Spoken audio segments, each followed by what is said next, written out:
You're looking at the Fantasy Football Throne first round draft selections, and we had the 1.6. As you can see, we went Dalvin Cook. Here are the draft results from the first round. It's like, if you got similar players, why are you going to take the player who's a little more risky? Like, we could say the same thing about your Nick Chubb. I still respect it, but I could say the same thing about Nick Chubb at 5. Everyone, I mean, Rapper, you see the comments. I'm not saying you're wrong. I'm not saying you won't be revolutionary with this pick. But to suggest that your Nick Chubb at number 5 overall isn't the exact same thing you're describing that I'm doing with Dalvin Cook at 6 is beyond me. It's beyond me. It's beyond me. Let's talk about the first round and what I think about every one of these picks. Let's go. Top 5 running backs. You're watching the Fantasy Football Show.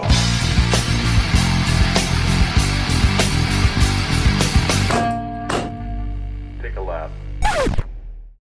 Okay, no surprise at 1.1. You'd have to work pretty hard to screw up one of these picks right here. McCaffrey went 1.1. Barkley went 1.2. Kind of a shocking twist here at 1.3, only by 1 or 2 draft slots. And I think I don't hate the pick. I think Kamara could certainly earn 1.3 value. I think he's a PPR machine. He was hurt last year. He was hampered. When he came back, he struggled until the end. He started showing signs of his old self. I think Kamara is one of the hardest working running backs in the NFL. I'm not worried about injury with him. I think Kamara will be a top 4, top 5 overall player, locked and loaded in 2020. And I think he's going to have another 80 plus receptions, 190 rushing attempts on the ground, and double digit, maybe even 12, 13, 14 TDs overall. I love Kamara. I don't hate this pick. Zeke's my number 3. Zeke's my locked in, loaded number 3. So I think Couch did really well here getting Elliott at 4, even though it's only really 1 spot away from his ADP. But I think Elliott, when the coronavirus news came out, I was like the only one to say, like, this is good news in the sense that Elliott's going to build up antibodies to be resistant to this thing more than the average person. Now, there's debate whether you can catch it again. I get it. You don't need to comment, Smitty, you know you can catch it. No one knows. No one knows anything right now. And a lot of the reports of people catching it, this thing's been in existence that people have known about since January, February. Like, if you caught it and you caught it again, you most likely were never over it. There's a lot of people that say it was a false negative in between 2 positive tests. We don't know. The bottom line is Zeke is in the best physical condition a human being can be in. His neck is like this big. Like, nothing's penetrating this man. That's probably why he's asymptomatic, is because of the size of his neck. The coronavirus can't even penetrate his body. Elliott is going to be more resistant, even if you don't want to say he can't catch it again, more resistant to catching the coronavirus. And right now, we might not see it as a big deal. We might not even be thinking about that in the way that we're going to in a week or 2 or a month from now, when players actually catch the coronavirus and they're out for 2, 3, 4 weeks. There's talk about maybe missing a month if you do catch it. Catching the coronavirus could be a big crutch in people's fantasy seasons in 2020. It's no joke.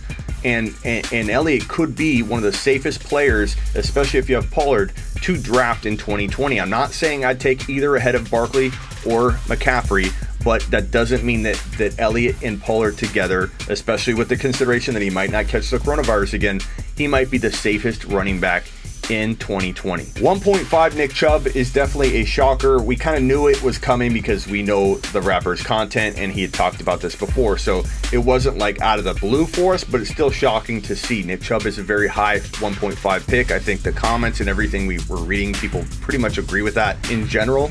But hey, let me say this about Chubb. Chubb has top 5 running back appeal. He really does. But the problem here is that he's already being drafted at his ceiling value. Like, he has to deliver in order to earn this value back, in my opinion. And I think he can. If he does, then the rapper will be fine. There isn't a lot of upside here, whereas with our Dalvin Cook pick at 1.6, I do believe, and a lot of people might disagree with this, and I know there's the holdout, there's a lot of different components here, but I do believe that Dalvin Cook could be as good as 1.2, 1.3 on the year points per game. So Cook does have more upside than Chubb at this draft slot. Cook has risk as well, but so does Chubb. In my opinion, I think these are very similar in that they're being taken a little higher than some people feel comfortable taking them, yet they both have a whole lot of talent.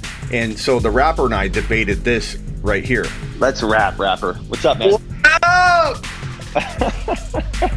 You're What's up, man? So disrespectful, bro.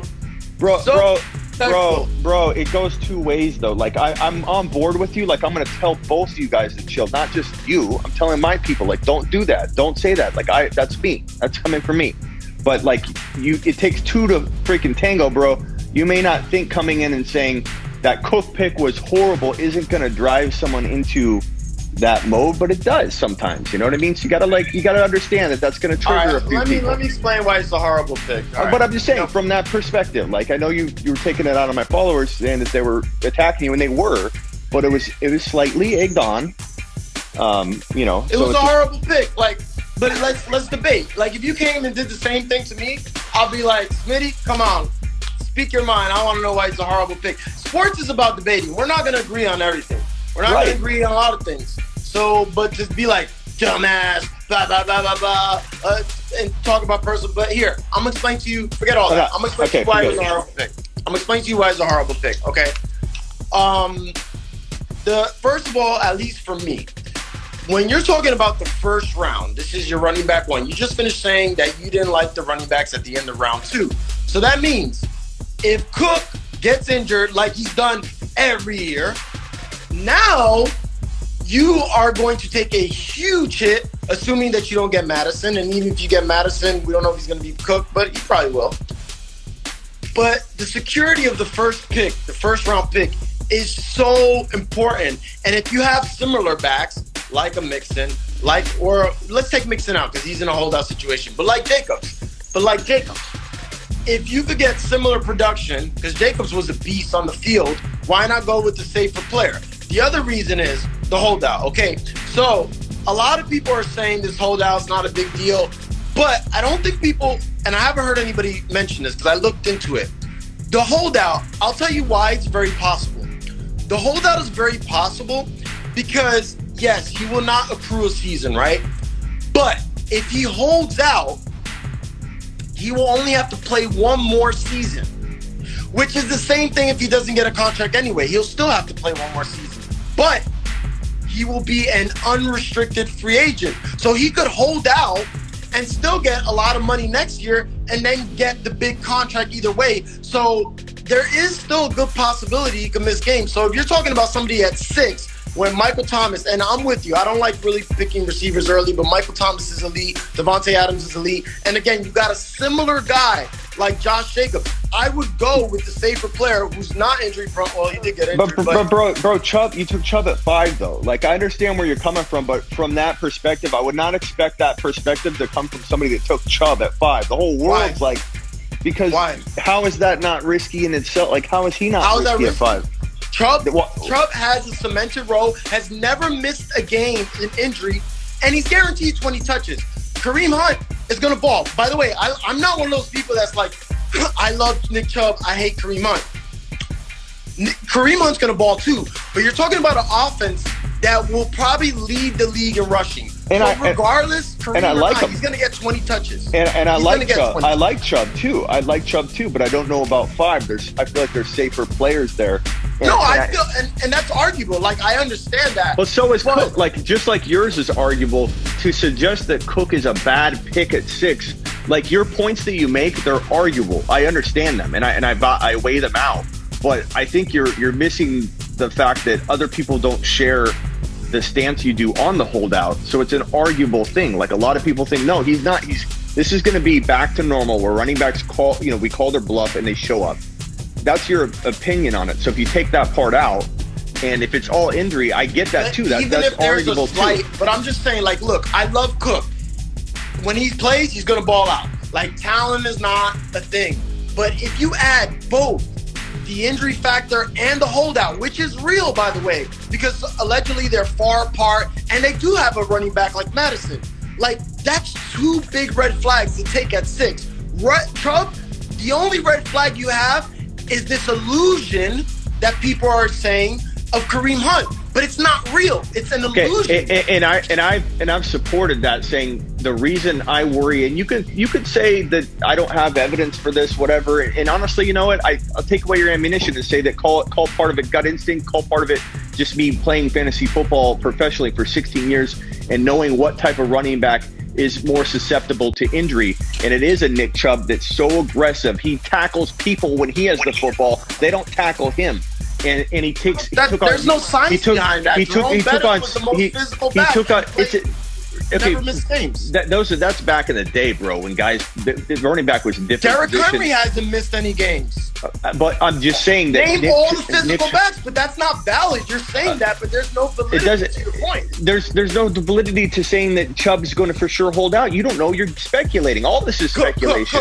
No, I didn't say. I didn't say he's going to hold out. I said there's a possibility, and that possibility is big enough to scare me from taking him 6. Like, end of the first round, top of the second. Like, that's the way you feel about Mixon is how I feel about Cook, basically. Yeah. And not to mention that Chubb had one of the most gruesome knee injuries you could have in college football. That was like I know, but I'm saying you give a running back heavy usage at that size with that aggression. I'm telling you, I don't care if you don't think it's science or not. I've been doing this 16 years to recognize those patterns. 20-something years. I know. Well, I've been playing since 1993, but I'm saying professionally from 16 years, and that's my instinct. You can't really take that away. I'm telling you based on my assessment, and you could call it not backed up by factual, whatever, that Nick Chubb is more susceptible. And if you look at injury predictive data out there. Hold on. You just say Nick Chubb is more susceptible to injury than Dalvin Cook? No, than the average running back. I'm not saying Dalvin Cook doesn't have injury risk as well. Rapper, there's injury predictors out there that have Nick Chubb in the top 5 of most likely to miss games out of all. And you could say that. You could say. Serious? Those people don't have a fucking clue. They said Cooper Kupp was going to. Man, it's like arguing with it's like arguing with the baby counselor. No, bro. Like, come on, injury predictors? Are you serious? You want to miss a game to injury? And anything I bring at you, you're going to refute it. The bottom line is this, Rapper. Well, bring something valid. I've been trying. I think that the bottom line is this, and I explained this on my live that you were on. I blocked the Rapper because I thought he was a fake Rapper account because I've got a lot of fake counselor accounts that come on. So I had to. So my bad on that. I explained that Nick Chubb, I think, can earn that 5 or 6 running back value.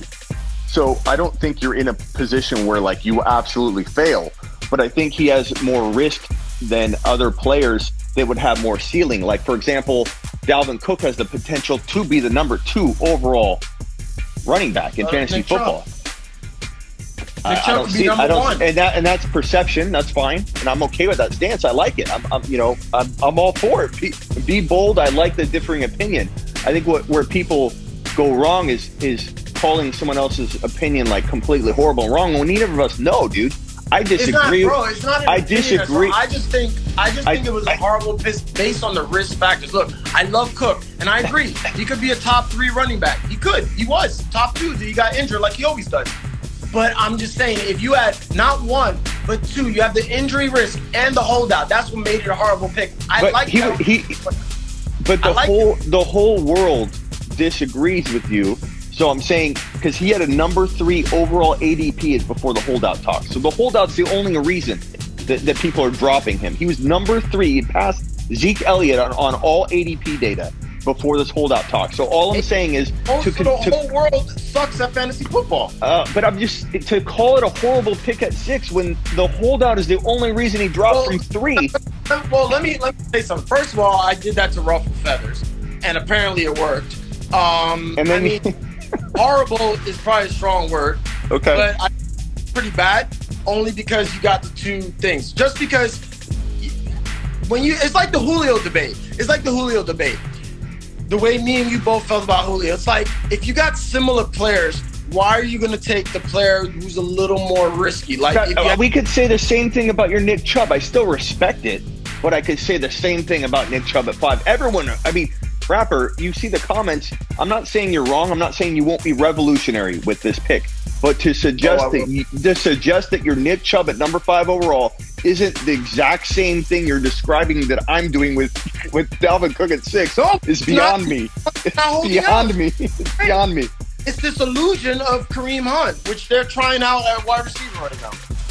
But anyway, I just wanted to defend myself. I still got love for Smitty and most of the little showers or whatever you call your group. But Mikey, no. Well, I didn't even see what was happening, so I don't condone anything I didn't see. But all I was saying was it takes two to tango. I'm just going to leave it at this. I love Dalvin Cook at 1.6 value. I think it still leaves a whole lot of wiggle room upward. I think, yeah, there is risk downward. The new CBA makes it, again, so that it's really hard for a player to actually hold out. And players have shocked us before. It wouldn't shock me if a player like Cook did decide, you know what, I don't care, I'm still going to hold out. But bottom line is, I feel like the risk is worth it. My community feels like the risk is worth it. When we locked him in on a live, we did a vote. He won by like 10 or 12 votes when we locked that pick in. The polling continued, and Dalvin Cook gained about 30 to 40 vote lead by the end of the night. So something tells me there was some sabotage voting going on, because in the vote, Cook was trying to separate, and you'd see him move up, and then he dropped back down. And then once the voting was done, and people that were supposedly sabotaging, I think, the vote, trying to anyway, which is all in good fun to me. It's not going to hurt us. You're not going to hold us back. I definitely don't encourage that, because if you get caught doing that for your community, ramifications could happen for your community. So be careful. Don't do that. It's not worth it. But it's not going to hold us back. It's not going to do anything to us. We're going to overpower that. We did. Cook was drafted. He won by 10 votes on a live. I did it as transparent as one can do it. And then after that, an hour or two later, Cook took a big lead and ended up about 65% of the vote. Mike Thomas falling to 1.7 is a steal. Mike Thomas was probably the better pick on paper than Dalvin Cook at 1.6, but the bottom line for us is we mock draft a bunch of different scenarios, and because this is a running back heavy league, as you can see, and we knew that going in, we played with these guys last year, the throne is in year 2. We know the tendencies of all these owners.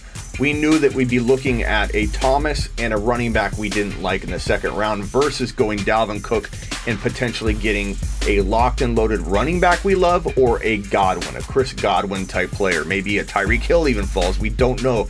Bottom line is we had the ability to go in a bunch of different directions if we took Cook, but we don't have the ability to go in a bunch of different directions if we go Mike Thomas at 6, because now we're forced to grab one of the running backs we may not even like as a best player available opportunity. And you could say, well, why don't you take best player available and take Cook though in the first round, Smitty? And that's because, and people have short memories, Cook climbed into the number 3 spot on ADP boards all over the place. I like Zeke Elliott more than Cook, I'm being honest, but the rest of the world had Cook number 3 overall on ADP rankings everywhere before the holdout talk took place. So to argue that Cook and Thomas are far apart at all, I would argue that all things equal, they are pretty darn close, and that allows us to go with the position of need. Here we're projecting that need's going to be running back, so we're going to nip that in the bud here in the first round, and now we're going to take a wide receiver or running back or quarterback, whatever we want in round 2. Adams, the problem I have with Adams, it's a great pick, so Fix did not botch this pick by any means, but the problem I have with Adams is the running backs here, Henry, Jacobs, even Ekeler.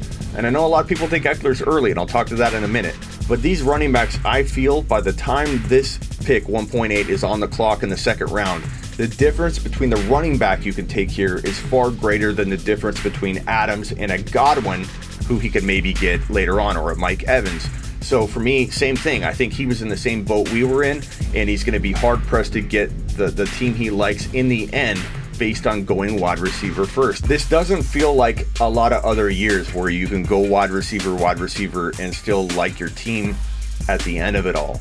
I've found that the best way to approach fantasy football in 2020 is to take a running back approach, because those wide receivers will fall in the 3rd and 4th round. You can get a lot better talent in the 3rd and 4th round than normal at the wide receiver position. There are no running backs that can rival top 10 running back value in the 3rd and 4th round, whereas there are wide receivers in the 3rd and 4th round that can rival top 10 wide receiver numbers for 2020. Absolutely, there are a ton of wide receivers hiding in that 3rd to 4th round range with that kind of upside. You just can't say that about the running back position. That's what makes running back early a little bit more important, and it makes you, when all things are kind of equal, lean toward the running back spot, and that goes against, in some ways, when I say always go best player available. Context matters, and there are exceptions to every rule. Derrick Henry went 1.9. I like the pick in PPR. It's not as bad as people make it out to be. I mean, Henry still got 320 something touches, right?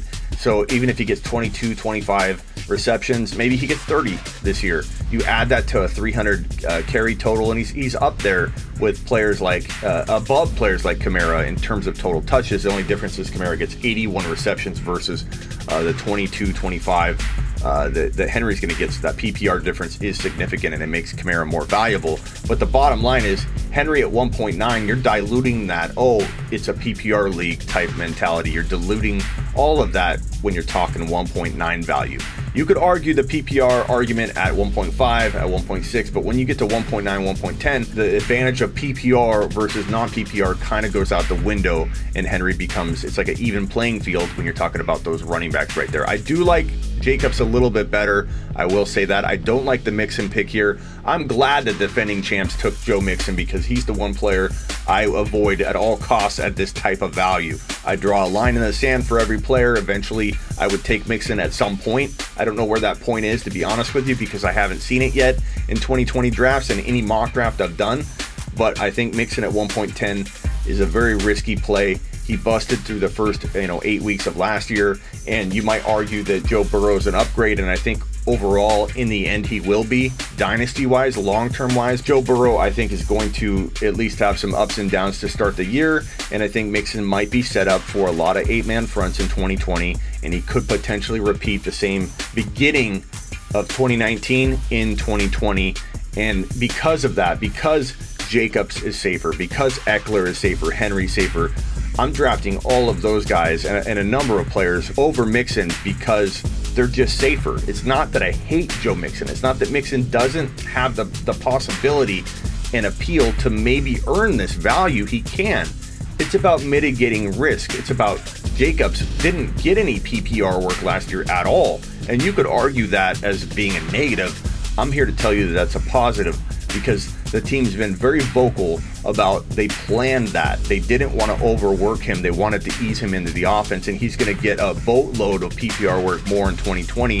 So in a disappointing year, if let's say Jacobs doesn't get any more PPR work, let's say Gruden's pumping him up like Gruden pumps everybody up, and they're not going to feed him anything in the PPR game, he still probably earns you 11, 12, 13 overall value. That's why Jacobs is probably one of the safest picks here in the entire top 12.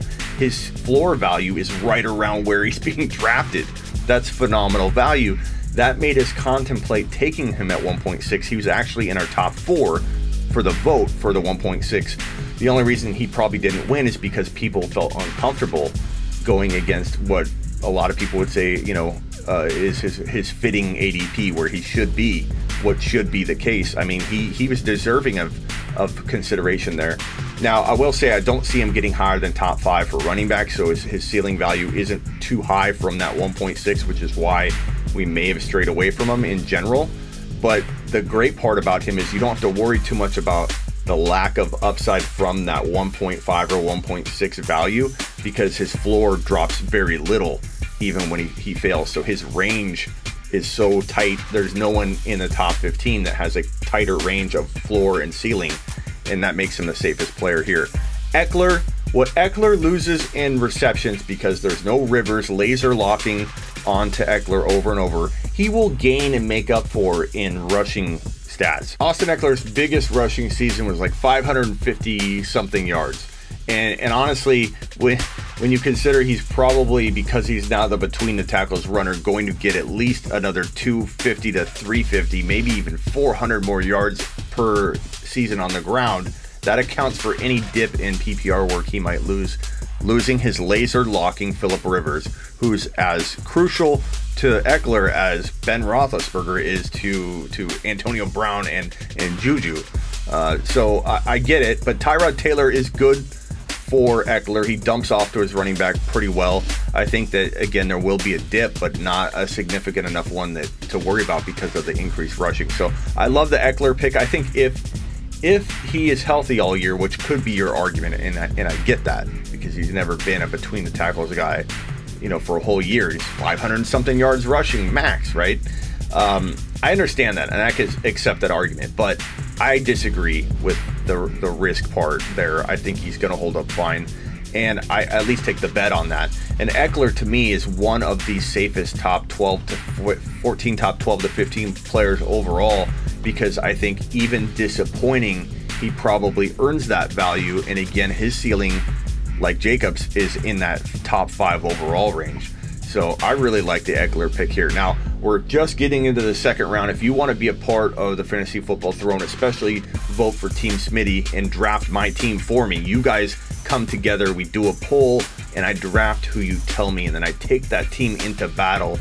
Please get on over to my Instagram account, The Fantasy Football Show, and also Fantasy Football Throne on IG, which you see at the bottom here, Fantasy Football Throne. But also follow me at the top here, The Fantasy Football Show, and you're going to get a lot of interaction and engagement with all the analysts involved every time we're on the clock. We go live all the time. And of course, I go live on YouTube here, so you'll get a big dose of it here as well. But get on over there, and then also get on over to my Discord, which is right here. Let me pull that up for you. The Discord, if you are part of my Discord chat, I believe I'm going to go live and share a screen with my Discord community, and I'm going to allow the Discord community to draft our second round pick. So you need to go to sleeperu.com/Discord. Join my Discord. It's free. It's a chat app. It's amazing. There's over 300 plus diehard fantasy football people in there, just talking fantasy football all day long. It's going to be a great place during the year to get start bench advice. Get on over there, and sign up. It's free. Just go to that link, and then you can be involved in the round 2 vote. But that's where it's going to happen. But I will live stream that from my YouTube channel right here on youtube.com/The Fantasy Football Show, also known as Smitty1.com, if you want a quicker way to find me. So let's get to it. I'm excited about our second pick.